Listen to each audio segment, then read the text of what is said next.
गुज़िश्ता lesson के अंदर हमने डिस्कस किया था पास्ट कंटिन्यूस टेंस। तो आज के हम इस लेसन के अंदर हम डिस्कस करेंगे पास्ट परफेक्ट टेंस। तो गुज़िश्ता लेसन की तरह सबसे टॉप पर मैंने इसकी जो है तो सबसे पहले हेल्पिंग वर्ब लिखे हैं। तो इसका हेल्पिंग वर्ब जो है पास्ट परफेक्ट का वो है हैड बिन। तो जैसा कि आपको पता ही होगा कि पास्ट परफेक्ट जो होता है एक्टिव वॉइस, उसका हेल्पिंग वर्ब जो होता है वो जस्ट हैड होता है, ना कि हैड बिन। तो हैड बिन जो कि हेल्पिंग वर्ब है ये है पास्ट परफेक्ट कंटिन्यूअस का एक्टिव वॉइस के अंदर। लेकिन चूंकि ये पैसिव वॉइस है तो लिहाजा ये जो है तो अब उस परफेक्ट कंटिन्यूअस से ट्रांसफ़र होकर परफेक्ट के अंदर आ गया है। तो ये जस्ट इसका एक ही जो है तो हेल्पिंग वर्ब है। तो उसके बाद नेक्स्ट जो है तो आगे वही जो है तो गुज़िश्ता लेसन की तरह 3 एरो हैं, तो 3 सेंटेंसेस जो है तो वो बनाए गए हैं। तो चलते हैं हम अपने फर्स्ट पॉजिटिव सेंटेंस की तरफ। तो पॉजिटिव सेंटेंस हमारा हो जाएगा सब्जेक्ट होगा प्लस हेल्पिंग वर्ब होगा प्लस वर्ब थर्ड फॉर्म होगा और प्लस ऑब्जेक्ट होगा। ये चीज़ की एक एग्जांपल मैंने लिखी है, for example a book had been read by him.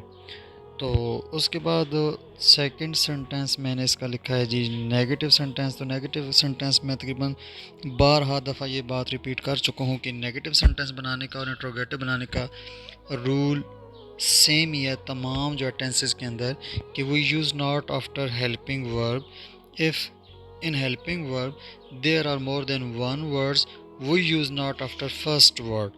कि हम हेल्पिंग वर्ब के बाद नॉट लगा देते हैं और अगर हेल्पिंग वर्ब एक से ज़्यादा लफ्ज़ हों तो फर्स्ट लफ्ज़ के बाद हम नॉट लगा देते हैं। तो ये हमारा बन जाएगा सब्जेक्ट हो जाएगा प्लस हैड नॉट बिन हो जाएगा। तो अब यहाँ पर देखें ये हैड बिन दो लफ्ज़ थे, तो अब यहाँ हमने इनके दरमियान में जो है तो नॉट को ऐड किया है, हैड नॉट बिन हो गया। उसके बाद वर्ब थर्ड फॉर्म हो गई और उसके बाद ऑब्जेक्ट हो गया। तो इसकी एग्जांपल मैंने नीचे लिख दी है, अ बुक हैड नॉट बिन। तो अब देखिए यहाँ पर दरमियान में नॉट ऐड किया है, रेड बाय हिम। उसके बाद हमारा तीसरा सेंटेंस आ गया जी इंट्रोगेटिव सेंटेंस। तो रूल वही है, सेम है कि हेल्पिंग वर्ब को हम शुरू के अंदर ले आए हैं। तो यहाँ पर भी यही बात ख्याल रख जहन में रखनी है कि अगर हेल्पिंग वर्ब में एक से ज़्यादा लफ्ज़ हों तो सिर्फ जस्ट जो फर्स्ट वर्ड होगा वो शुरू में आएगा और बाकी लफ्ज़ अपनी जगह पर रहेंगे। तो हमारा ये सेंटेंस जो है वो उसका रूल बन जाएगा, हेल्पिंग वर्ब होगा प्लस सब्जेक्ट होगा प्लस वर्ब थर्ड फॉर्म और प्लस ऑब्जेक्ट। तो अब इसकी एग्जांपल नीचे आ गई जी, had a book been read by him. तो बहुत आसान है टेंस, कोई इतना मुश्किल नहीं है। तकरीबन गुज़िश्ता जो लेसन हैं उनकी तरह इनकी भी जो है ना, मतलब है कि तकरीबन सेम मिलते जुलती हैं, उनकी तरह ही हैं। तो अगर एक्टिव वॉइस टेंस सही अच्छे तरीके से आ जाएं तो पैसिव वॉइस को करना कोई मुश्किल नहीं होता।